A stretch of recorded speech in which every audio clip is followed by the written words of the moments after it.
আলহামদুলিল্লাহ, আল্লাহ তাআলা খুব ভালো রাখছে। আশা করি আপনারাও ভালো আছেন। যাই হোক, কোয়েল পাখি নিয়ে একটা কিছু কথা বলতে চাই। আজকে আমি একটা বোর্ডিংয়ের বিষয়ে কথা বলতে চাই যে কী রকমের বোর্ডিং করলে কোয়েল পাখিগুলা পারফেক্ট থাকবে ইনশাল্লাহ। দেখুন যে আমি এখন পর্যন্ত পুরো পারফেক্টে আছি, মানে কোয়েল পাখির বোর্ডিং নিয়ে। যেরকমের আমি জিরো বাচ্চাগুলো বোর্ডিং করি সুন্দর মতো টুস দিয়ে নিচে টুস দিয়ে এবং গোলাকার প্লেনশিট নিয়ে সুন্দর মতো বোর্ডিং করার ফলে আমি 4টে ওষুধ ইউজ করি এবং 5-7 দিনের মাথায় একটা ভ্যাকসিন করে দিই রানী ক্ষেতের। এটাও আলহামদুলিল্লাহ আমার পাখিগুলো খুবই ভালো আছে, ইনশাল্লাহ ভালো থাকে, কোনো ঝামেলা এখন পর্যন্ত হয় না।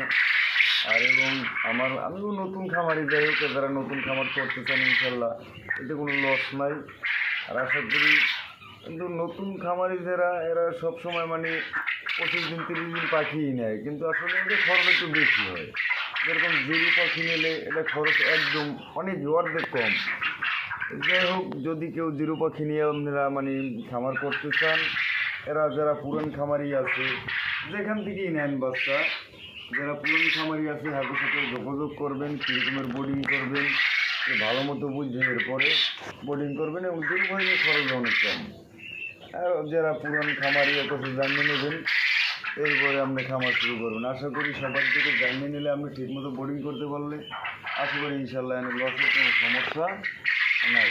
যাই হোক, আর যদি কারো পাখি লাগে, জিরো পাখি লাগে বা 25-30 দিন বা বোর্ডিং শেষের পাখি লাগে বা রানিং ডিমের পাখি লাগে, স্ক্রিনে দেওয়া নাম্বার থাকবে, ওই নাম্বারে যোগাযোগ করে ইনশাল্লাহ পাইবেন। আমার বাড়ি হলো বরগুনা, 9 নং ইউনিয়ন, মাইকে চৌমুহনী। যদি ওই নাম্বারে যোগাযোগ করলে ইনশাল্লাহ পাইবেন। আল্লাহ হাফেজ।